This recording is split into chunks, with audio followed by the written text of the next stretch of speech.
You're just not good enough. Now, let me be real clear here. Nobody ever said those words to me. I heard them. I heard them in my own voice. I heard myself say these things. I heard myself say that I wasn't good enough to shoot videos anymore. I wasn't good enough to make podcasts anymore. I wasn't good enough to create anything anymore. And eventually, you start to believe yourself when you hear yourself tell yourself things like that. And then I got mad. And then I tried to reason with myself and say, well, maybe I didn't mean that when I said that to myself. Maybe I meant something else. And then I bargained with myself and said, the studio's not the way I want it. And there's all this stuff that I've got to do around the house, chores, things that need fixing. I got all this work to do. And once I get that done, I can get back to this and focus on trying to create stuff again and get good at it. Be good enough, right?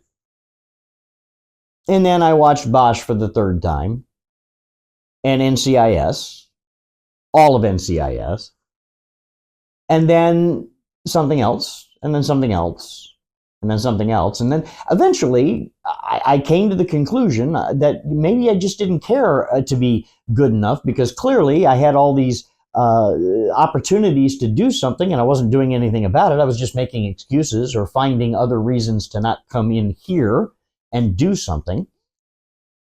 And then I had a heart attack.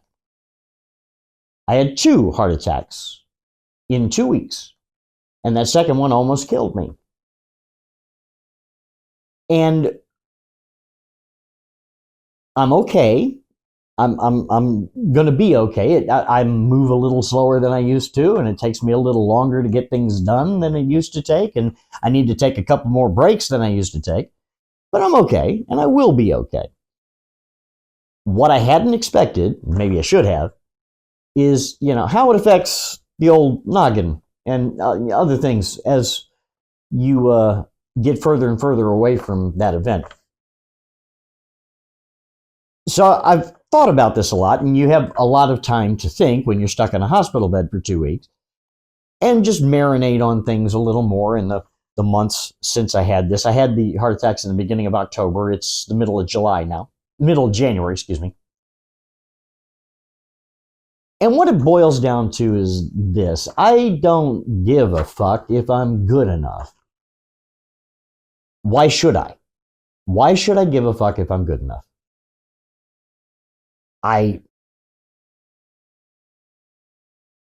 think when you get down to the bottom of it, it makes me happy. And why shouldn't I be happy? It makes me happy to do this stuff. So I almost crashed out of here, being very unhappy about a few things, obviously, and that would have sucked. And because I let myself believe in a standard that I imposed on myself that was too high to begin with, which is, the bar you usually set for yourself is higher than, what anybody else would impose for you. It's an unattainable standard. And the only person that was doing that was me. And the only person that was telling me that was between my 2 ears. You know what I mean? So maybe I'm not good enough. Maybe I am good enough. Maybe it doesn't matter. Maybe it doesn't matter. Because, let's be honest, I'm not going to be that guy that shoots epic videos on YouTube. I'm not making movies. I'm not some epic podcaster who then does a podcast about podcasting and teaches you how to do it in my master class. I'm not that guy. I never was that guy. I don't want to be that guy. I want to be a guy that just has fun making shit. And for me, at this point in my life, that is good enough.